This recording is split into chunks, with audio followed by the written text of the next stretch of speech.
Hi, writer. Want my support to get your book finished and out into the world? Join my Inner Circle membership, a community of supportive writers where each month we set goals, share pages, learn new techniques, and get you unstuck fast so that you can make continuous progress on your writing goals. Coached Writers Finish. And you can get me as your virtual book coach in this group program for only $199 a month, much less than a single one-on-one coaching session. Check out the details at suzyvidori.com/inner circle. We have live events happening all the time, so grab your spot now to join us.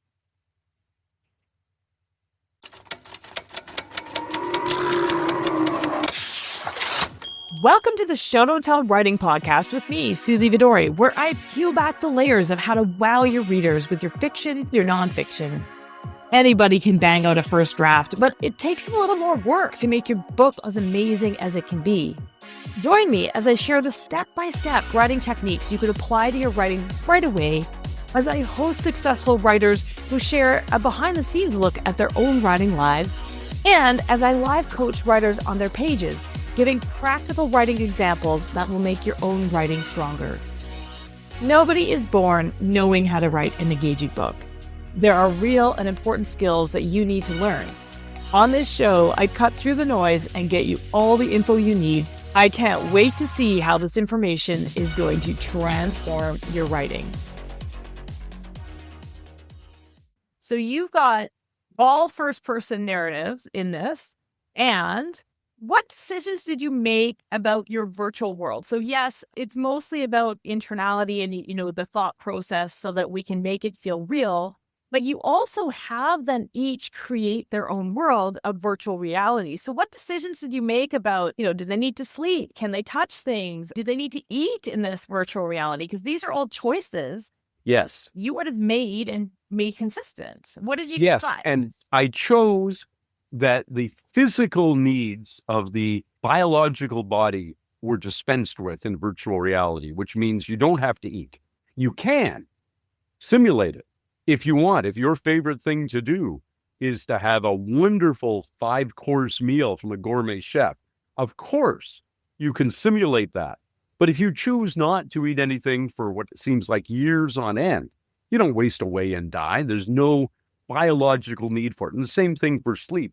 And again, sex and so forth, you can have all the virtual sex you want, but it is not an imperative that, biologically that it has to be done, I guess. So I made that choice, and I could have gone the other way. Now I'm working on the outline now for Downloaded 3. Now without spoilers, there are going to be some people who were uploaded in Downloaded 3 who don't know that they've been uploaded. And so in contriving to upload them without their knowledge, I have to make the point that unlike all the other uploads, this has been deliberately changed so that they will feel hunger and they will feel the need to sleep and they will, in fact, lose consciousness for what seems to be 8 hours out of what seems to be every 24-hour day. Because that, if you want to hide from the fact that somebody isn't a real person anymore, you have to simulate the things that would make them think they are a real person. Whereas all of my uploads know that they're uploads. They know that they're not physical anymore. They know that they can't be hurt, which is another big psychologically thing. There's a scene in Downloaded 2 where one of the characters is recreating a scene from Dirty Harry, where Dirty Harry, has the Magnum, the .367 Magnum, most powerful handgun in the world, could blow your head clean off, and aims it at another character. The other character is curious how the scene is going to unfold, but knows that there's no way that her head can be blown clean off by a virtual reality gun. Nothing can happen there. Yeah, smart choices. And so in the Downloaded, so to go back, in the Downloaded 1 or the Downloaded, because you didn't know it was going to be a series. Yeah, but now even I call it Downloaded 1. Downloaded 1, you've got these characters and the prisoners don't get to choose their world or create everything, but the astronauts actually get to create anything they want. And then in Downloaded 2, each of them gets to create anything they want. And so how did you decide? How did you use that setting to show us more about their character? Because you did. You could have just put Disneyland on one and a jungle on another and just been completely random. How did you stop that from feeling random? And how did you tie it all in? Because everything needs to do work. Yes, it does. How did you use that setting? Because it could be anything. Yeah. So I just had a party at my house for my Patreon patrons. They come and they're all astonished at how reflective of me my home is. Now, the Zoom camera happens to be looking at me and I've been in my little alcove that's very plain for Zoom meetings. There's a Tyrannosaurus Rex skull right there, next to a model of Taylor's spaceship from Planet of the Apes, next to a shuttlecraft from Star Trek, the original series, next to some hominid skull reproductions. Everything in my home reflects me, right? That does not surprise me in the least. But you go into a lot of people's homes and they aren't particularly reflective.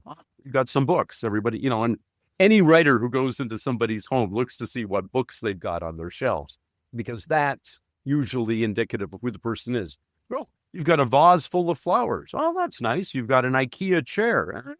So do, 800,000 people in Canada.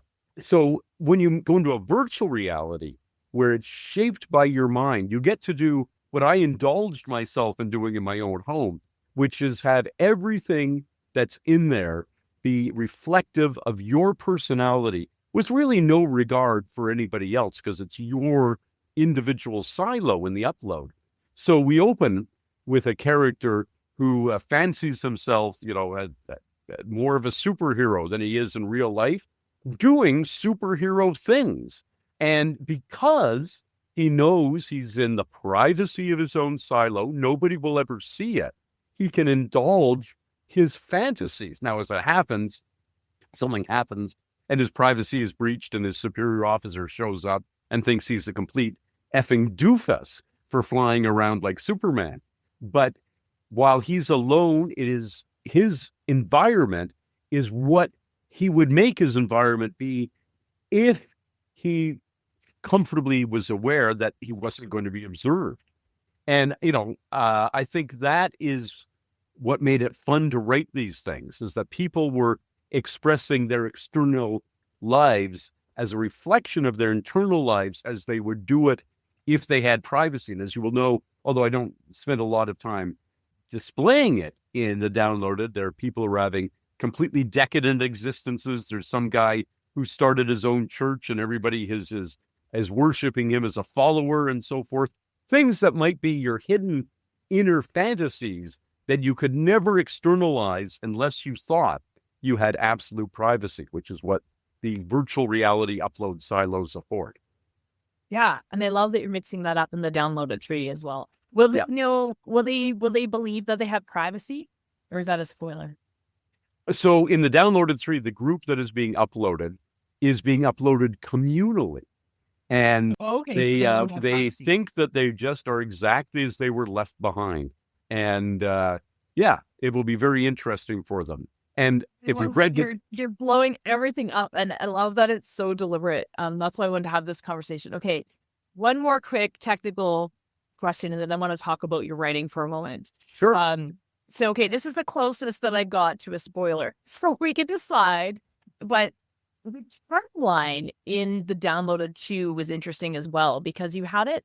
The mission was supposed to be 6 years, and then all of a sudden it drops to 1 day because, there's this problem. I won't spoil it. And they have to resolve it within 1 day, right? Yes. And so what did that do I know what it does, but share with our listeners how collapsing that timeline created the pacing, the tension. What was it that you were going for there? And those are the 2 key words you just used them: pacing and tension. A narrative, one of the words you'd like to get in a review of your books is it's a pulsive narrative. What does that mean? It means you're propelled forward. You can't stop reading. And one of the classic things that I'm as guilty as any other writer, if it works for somebody else, I'll take it and use it for myself. The ticking clock has been in fiction forever. The fact that there is a deadline that is approaching and we get reminded repeatedly of how much closer that deadline is raises the tension, because part of the basic definition of the story is there's a character who has a problem that he, she, or they tries to solve in a variety of ways. And eventually, in the end, they either succeed or fail, but have learned something worth knowing in the process. That variety of ways becomes tedious if it makes no difference. Hey, just keep trying until you get it right. It's like Wordle. If Wordle had an infinite number of boxes, eventually you'll come up with that 5-letter word, no problem. But you only have 5 boxes or 4, whatever it is.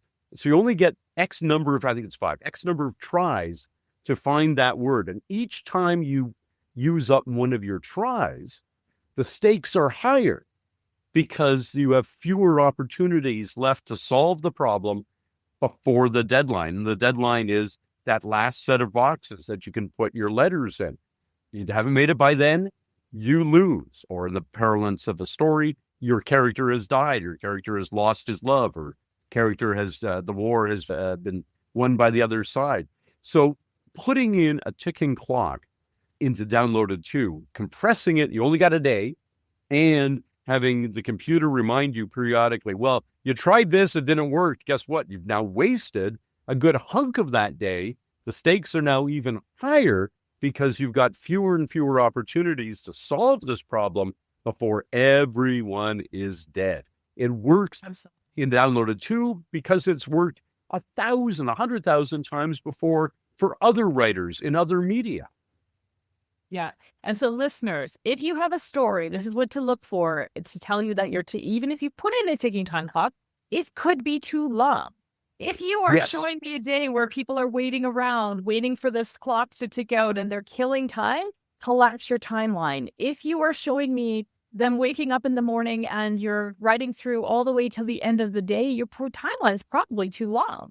So one day was really bold and I loved it. And thank you for saying that, because I played with different lengths. I had a chart where I was timing it out, and I kept adjusting the time the computer was announcing, where I wrote this scene. How long would that have taken to play out? Oh, that probably took 90 minutes. So I was constantly adjusting to get it, hopefully ratcheting up. And, I say this is an ancient technique. Julius Caesar, right? The soothsayer says, beware the Ides of March. Well, it's not yet March 15th. The Ides is 15th. Not yet the 15th of March, but that's the ticking clock right there at the beginning of Julius Caesar. And as we get closer and closer to that date where we finally get on the Ides of March, we know that the ticking clock is there. Something is going to happen. And that's, if it's good enough for Shakespeare, it's good enough for Robbie J.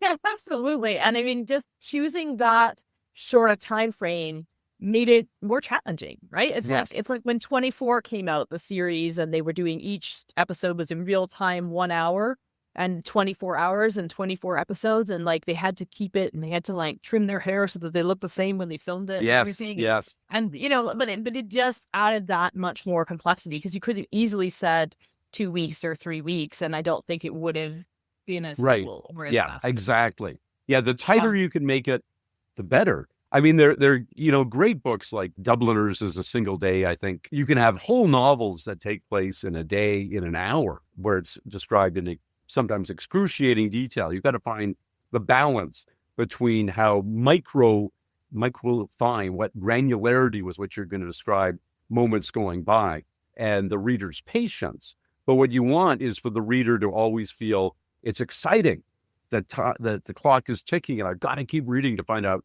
how it turns out. Absolutely. Okay. So this is an Audible original. Is that what it's called? Yes. So Audible Originals commissioned both the Downloaded and the Downloaded 2. We went back and forth in negotiations. They just wanted me to write something original for them. And I said, well, I will write something that you can have first, but I'm a novelist. I'm going to keep the print, film, TV rights, and so stage play rights, all of that. And later on, we agreed on a 6-month exclusivity for them. Later on, my print and ebook editions would come out. And it's worked very, very effectively for them and for me. So what's it been like? It's a totally different construct. I know that you've, over the years, you've been evolving as far as the publishing industry. What's it been like to do that audio first? It has been wonderful in a bunch of ways. First, in a creative way, it was fascinating challenge to know that my words would be first heard not as I had directed them on the page, so to say, he said with a growl in his voice or whatever, but as an actor chose to interpret the words. And there's an old phrase from the theater, and it also applies to film and television, where you want to make the script actor-proof. That there's no way that the line can be misread by the actor unless they literally misread and say the wrong word. That the line is so well constructed that it can't be botched. Now, we had great actors. I had no real fear that they were going to botch the lines, but I did it with great precision, possibly more than I would have done in a prose narrative where, you're going to hear it in your head differently than I hear it in my head. I can't control that because there are tens of thousands, hundreds of thousands, millions of people hearing it different ways. But I wanted to make sure that the actor really didn't, you want them to bring their interpretation, and they'll say that's acting, that's their brilliance. But you want their interpretation to fall in line with your vision. And that requires great precision in choosing the words, to not give them the latitude to basically botch the line. So that's part one. But there was also, I knew once they'd agreed, even before I'd finished writing Downloaded One, that we were going to get a major cast and ultimately an Academy Award winner. I realized that a huge number of people who were going to listen to the Downloaded had never heard of me. And a huge number don't habitually read science fiction, or maybe never do at all. But they were Brendan Fraser fans because of The Mummy, because of Encino Man, because of The Whale, because of endless numbers of great performances by Brendan. So I had an opportunity that I didn't have in any of my previous books, which was for me to introduce science fiction and what it can do to a whole vast panoply of readers who hadn't been aware of what science fiction could do. Their only conception of it was probably Star Wars, pew, pew, spaceships and space battles and adventures for teenagers, and not anything that was character driven, that had a philosophical underpinning, that had something to say about our society. And so I threw a lot of science fiction ideas into the Downloader, probably more than one would typically put in a book. Cryonic suspension, interstellar travel, a virtual prison system, a post-apocalyptic world, robots fighting for their civil rights, whole bunch of ideas, because I wanted to take advantage of the soapbox that Audible was giving me to show all kinds of people, hey, there's way more to this thing that you dismiss as just sci-fi than you thought there was. And that was part of the delight and part of the challenge of getting to do it in this very unusual format.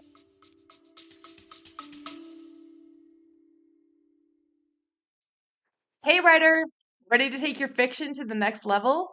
Whether you've just got a great idea or you're already stuck in the murky middle of writing your book, the Wicked Good Fiction Bootcamp I designed just for you. This 8-week self-paced online course gives you the tools, the guidance, and the support you need to get to the end of your book and know that it is wicked good.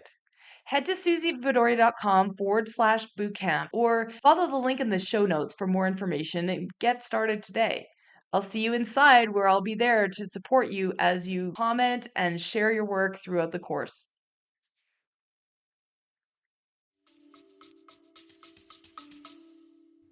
Yeah, I love, love, love that you took that opportunity, Robin. And, what better writer to do it than you? And that's been true of your whole career as well, that it isn't just, what people think of as air quotes sci-fi, right? You call yourself a futurist. What is that? The difference between a science fiction writer and a futurist is probably about an order of magnitude in how much you get paid when you're giving a speech. Go and give a speech as a science fiction writer. You're lucky if you get a couple of $100, right? And you give a speech as a futurist, you're looking at thousands of dollars, or you've been flown first class as a futurist. It's not just marketing. I mean, your novels and your ideas have predicted a lot of things. That's true.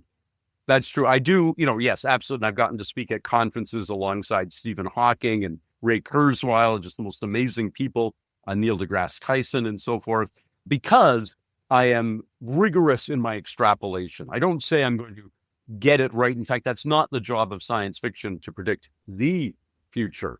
Its job is to predict the smorgasbord of plausible futures so that we can see what possible routes we could go down and choose, hopefully that's the social value of science fiction, nudge us towards the one that's going to be most beneficial for the most people in a great utilitarian sense. So, you're definitely seriously, I am, and many of my colleagues, seriously trying to predict a plausible future. If this goes on, we will end up here in terms of climate, in terms of trans rights, in terms of redefinitions of marriage, in terms of the environment and how we will grapple with the things in terms of political structures. This is a plausible extrapolation. Exactly. And to start a conversation. And so, yeah, I mean, much as you wanted to put science fiction on that soapbox and let people see that it can be all the things, I just wanted to share that you are all those things already, right? And in your career, you have a greater purpose than just to entertain. Absolutely. I wanted to say one other thing about the Audible experience. These are short books. The downloaded and the downloaded to are about 60,000 words long. A typical science fiction novel these days is 100 to 125,000 words long. And in epic fantasy, up to 250,000 words. This bloat had nothing to do with artistic merit or with the rise of the word processors. People sometimes say, oh, I just had a bigger canvas, I want to tell a bigger story. It had to do with when paperback books went over $1. They used to be 95 cents and people would buy 50 and 60,000 word novels. You look at Agatha Christie, you look at most science fiction novels from the 50s, 60s, and even beyond into the beginning of the 70s, they're 50 and 60,000 words long. Some are 40,000 words. One of the most famous science fiction novels ever, novels in quotes because it doesn't fit the literal definition anymore, is The Time Machine by H.G. Wells. It's only 38,000 words. And like every other author who signs a contract with a Big Five New York publisher, they specify you will deliver X number of words. You have to deliver that, even if the story doesn't need that many words. And so we have so much of modern fiction. You have your A plot, and then you wind in a B and a C because you need them to reach the word count you've contracted for. And as we happen to be talking today, this happens to be today the 35th anniversary to the day of the official publication date of my first novel. Well, that novel, which came out in 1990, was 60,000 words. And I've gone and done things like Oppenheimer Alternative and Quantum Night, my novels that preceded the downloaded, which were all over 100,000 words long. They probably would have been better books had they been shorter. They could have been tighter. And I'm a huge believer, despite what we said about, you want the pages to add up, you want the pages and the words to add up impactfully so that everything that you put in the book has to be there. I'm a judge for the Writers of the Future contest, writersofthefuture.com. Check it out. No entry fee, real money prizes, etc. And one of the things that I always say, what are you looking for? I'm looking for the shorter works because they tend to be tighter. The longer we allow works up to about 18,000 words for the short story contest, quite a long short story. And so many of them that come in near that top level of the top word count that we allow are flabby. But so many of the ones that are at 6 and 7, 5,000 words are tightly wound stories, finely polished gems. So one of the things that this let me get back to doing is telling the story I wanted to tell without having to elaborate beyond what I really wanted to elaborate just to satisfy a contractually arbitrary word count that's based on the calculus a publisher company says, well, nobody's going to spend what it costs for a hardcover for a short book. So we need to have fatter books to justify what we want to charge the consumer. That calculus did not figure in audiobook production, and it was very freeing for me. That is so cool. And congratulations on the 35th anniversary. I didn't do that.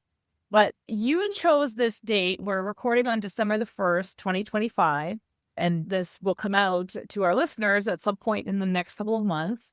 But did you, I have to ask this because you chose this date on my calendar. Did you know that it was going to be your 35th anniversary? No, it was a Facebook memory that reminded me today. What I did remember was that it was one of my high school girlfriend's birthdays. The day, she'll never forgive me for saying this, it's her 65th birthday today. So I sent her a birthday notice. Always remembered her birthday was December 1st, but I did not remember that that was the official pub date. So Facebook, for all of its evils and all the time it wastes, did remind me, because I noted this, on its 30th anniversary 5 years ago, that, oh yeah, wow, it's the date. I put a little note on Facebook. Maybe sell a couple of copies of the book, still in print. Golden Fleece, Robert J. Sawyer, 35 years on. Oh, I love it. I'll put it on my TBR. I haven't read that one. There you are. Speaking of word count, you have a very deliberate writing process as well. And I've had the opportunity to write alongside you at writing retreats and things. I know how dedicated you are. Would you just share a little bit about how you get these books written? Because you're very prolific, very inspiring. I know that you have a word count goal. I know that you have a very specific software that you use. You want to just share that with our listeners? Sure. Well, the software I use is certainly idiosyncratic at this point. The only writers you've probably ever heard of still using it are me, and you've heard of me because you're listening to this podcast, and George R.R. Martin. We write with WordStar for DOS, which was the preeminent word processing program in the 1980s, and it was last updated in 1992. But it is designed for writing by touch typists. You never have to take your fingers off the home typing row. And if you don't think that, if you're a touch typist, interrupts your thought process, you are wrong. In Microsoft Word, to do something as quotidian as backspacing over a character, you type the wrong letter, you have to take your right hand off the home typing row and reach up and hit the backspace key. In WordStar, there's not a single thing that you have to do that requires you to interrupt the flow of typing. It is completely transparent going between editing and writing, creating and revising, and you're never interrupted to use any function key or mouse or any dedicated cursor keys or anything like that. You can, it supports all of them if you're so inclined, but you don't have to. And it keeps you focused on getting the words forced out of your frontal lobes, down your arms and out your fingertips onto the computer. I'm an operations person. How do you backspace then, or you don't? Oh, you hit the key to the left of A and H. Okay. H, so which is the Control H. You move your control key. In WordStar, the control key becomes the key left to the letter A. And so Control H is backspace, Control G is delete, Control Y deletes the line. You do all kinds of things you can't do at all in Word, like mark a block of text and then not do anything with it. In Word, you mark a block of text, could be pages, and you type the letter E, and all those pages are gone, and all you got now is the letter E, right? What a ridiculous paradigm for word processing. If I marked a block of text and I want to go in and put a letter E in, I put the letter E and it's added to the block, which is intuitively what you intended to do, right? So go to my website, sfwriter.com, wordstar.htm, and you can learn all about it and download it because I put a huge archive up for those who want to play with WordStar. But the more useful thing you want to talk about here is my word count paradigm. I decided many, many years ago, when I started my career, I read a great essay in the Science Fiction and Fantasy Writers of America's handbook by Frederick Pohl. And he said, you've got to have a daily regimen. And for him, way back in the day, it was one typewritten page a day, 250 words on a typewritten page and a standard format. And he would do one a day. That doesn't seem like very much. But at the end of the year, he had 365 typewritten pages. And back in the day when novels were 50, 60,000 words, but he had a whole novel written by the end of the year, and that worked for him. I realized very quickly, because I was working on a computer, and poor Fred was working on a typewriter, which, enormously slows you down in terms of productivity, that I could do more. And I soon started doing 1,000 words a day, and I could do more than 1,200, more than that, 15. Then I started got up to 2,000. And I've maintained 2,000 now for 30 of those 35 years, 2,000 words. I found that it works very well in two different ways. One, 2,000 words means I've got a definite goal. And we were talking about ticking clocks earlier. I'm as lazy as any other writer. And I'm as inclined to do anything else in my house other than write as just about every other writer is, right? when my house gets cleaned by me, it's because I'm avoiding writing. So I made this deal with myself. Once I reach my word count goal, and I don't say that a beginner should start with 2,000, but whatever your goal is, once I've reached that goal, it's quitting time. I can call it a day. I've done my work. If I get up at 9 in the morning, my 2,000 words in by 11 in the morning, the rest of my day is mine, guilt-free. I can do whatever I want. I've done my work. Flip side, if those 2,000 words are slow in coming, and sometimes they are, if I start at 9 in the morning and it's still 9 at night or 2 the next morning and I still haven't got them, I keep going until I get them done. But I'm incentivized to get them done quickly because then the rest of the day is mine. And that works enormously well. The other thing that works enormously well about this is you stop when you reach your 2,000 words. That's not necessarily the end of a scene. Because one of the biggest problems writers have is, okay, what am I going to write today? Where do I pick up in the narrative? If you stop, as we often say, a good way to start a story is in media res, in the middle of things. If you stop in media res, in the middle of things, then you know exactly where to pick up in the morning. You're in the middle of a scene. Oh, yeah. Okay, he's hanging off the cliff and, somebody is stomping on his fingers as he's trying to hold on. What happens next? Oh, yeah. He pulls the ripcord because he's got a parachute and falls backward, right? You pick up where you left off. And that is enormously efficacious for getting productively working every single day. And I say that the final thing is every single day. Because writing a novel, writing anything, short story, play, whatever, you're juggling so much characters, motivations, scenes, metaphors, things you're trying to say thematically. And it's really hard to keep all of that going up in the air in your head. And when the weekend comes, if you say, okay, I'm taking off a few days, you drop all those balls.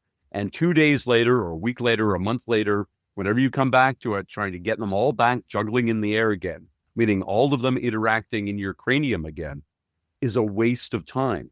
So I'm a huge believer that you write every day if you're a writer. Yeah, absolutely. And so, Rob, just to clarify that, because this is a hard concept for a lot of writers trying to figure out their practices and trying to juggle lots of things.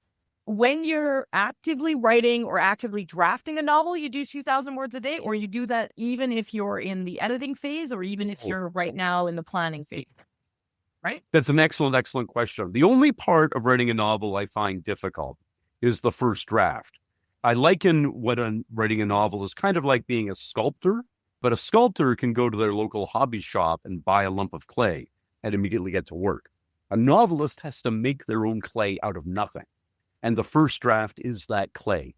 And forcing into existence, God managed to make Adam out of clay, but somehow he had the clay to begin with. I got nothing to start with, nor does anybody else.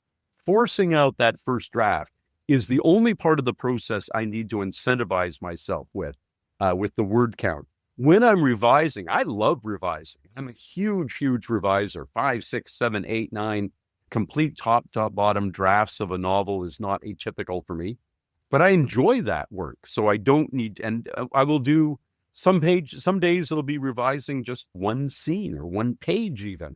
And other days, I've gone through 30 or 40 pages of manuscript, and you're reaching the end of the revision process, not because you've done X number of revisions, but because the changes you are making are merely changes. Got to ask yourself after each day of revision, is it better than it was yesterday or really different than it was yesterday? If it's better, then come back the next day and see if you can even improve on it. But you've reached the point where now I'm just, going back and forth between equally good possibilities. It's just different. It's not better. You're done.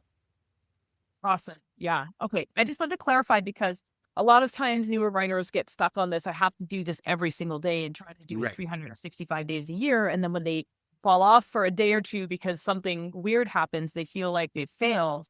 But we're talking about when we're drafting. Okay. When you're drafting, to keep all of that in your head. And I must say, for most writers, myself included, once you finish that first draft, it is often very useful to just let it sit for a little while, get a little perspective on it, come back and read it with fresh eyes.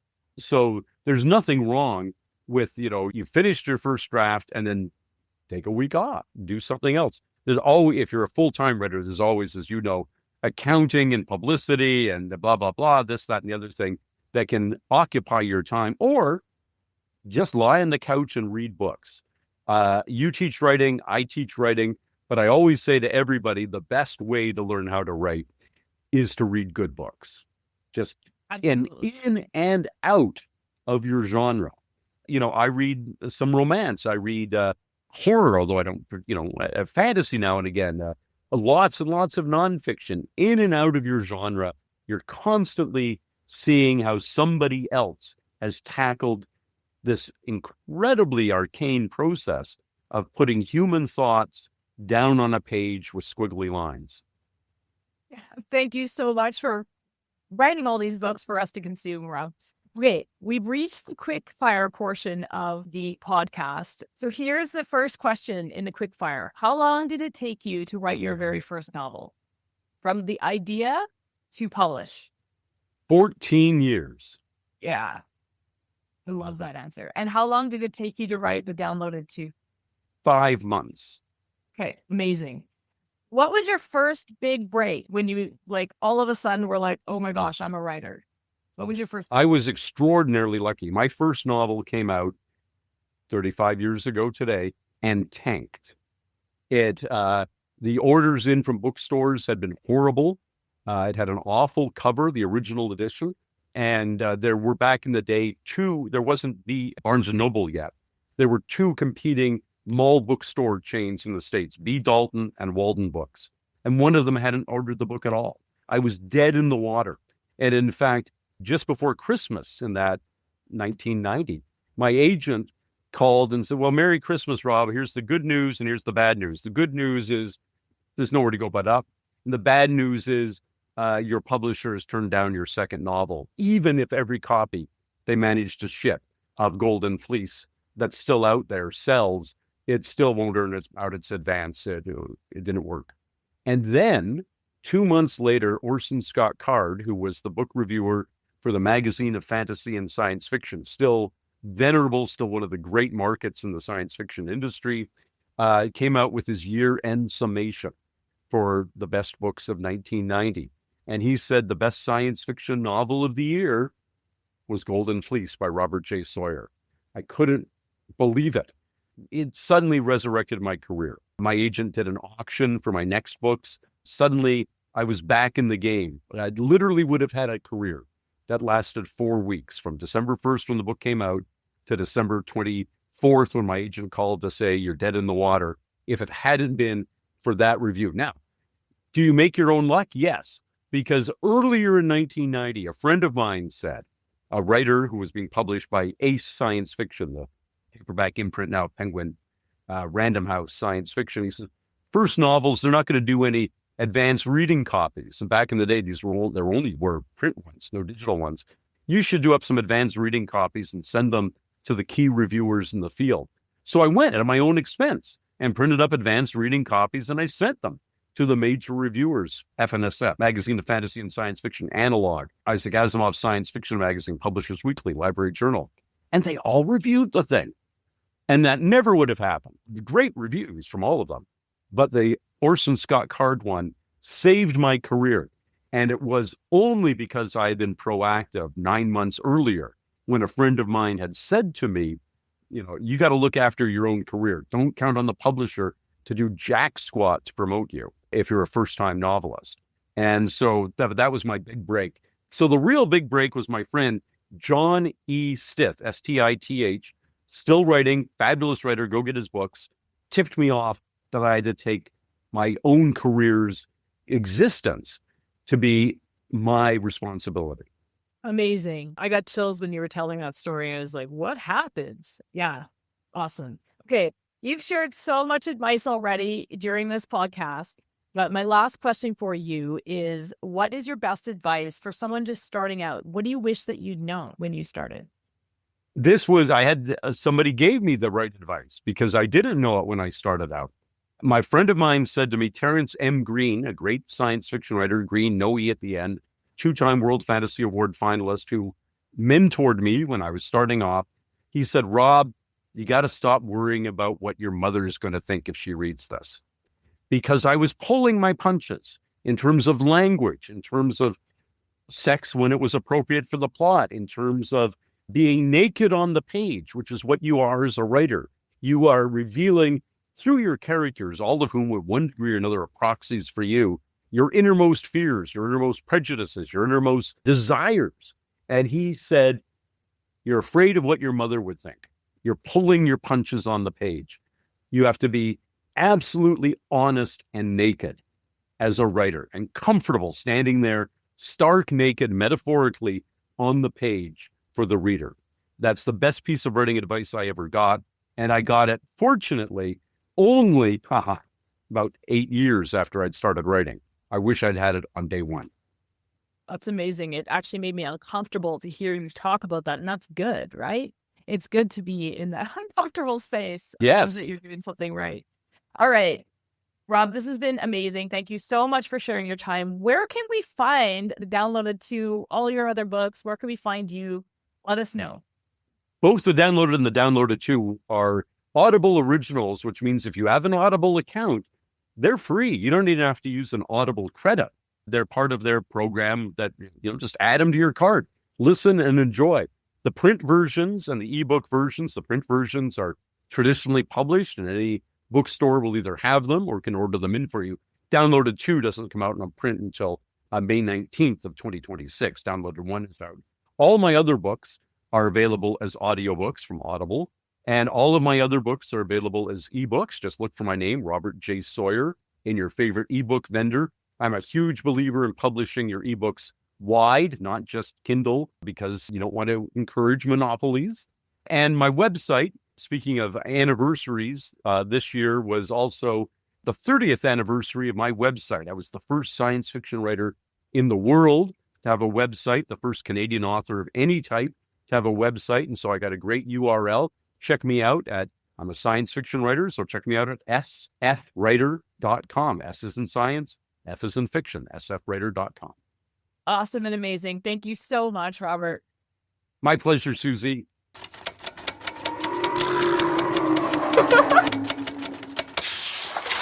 Thanks for tuning in to the Show Don't Tell Writing Podcast with me, Suzy Vidori. It is my absolute honor to bring you the straight goods for that book you're writing or the book that you're planning to write. Please help me keep the podcast going by helping people find us. You can subscribe to the podcast and leave a review on Apple Podcasts, Spotify, or wherever else you're listening to show how much you enjoy the show. That's how other listeners will find us. Also, visit suzyvidori.com/newsletter to hop on my weekly inspired writing newsletter list, where you'll stay inspired and be the first to know about all the upcoming training events and writing courses that happen in my community. Want my eyes on your writing? Submit a page of your current draft for a chance to come on the podcast at the link in the show notes. I'd love to chat with you about your writing in my always positive, incredibly supportive way so that you can make great strides towards your writing goals. I'm here to cheer you on. Remember, that book you're writing is going to open doors that you haven't even thought of yet, and I can't wait to help you make that it the absolute best it can be. See you again right here next week.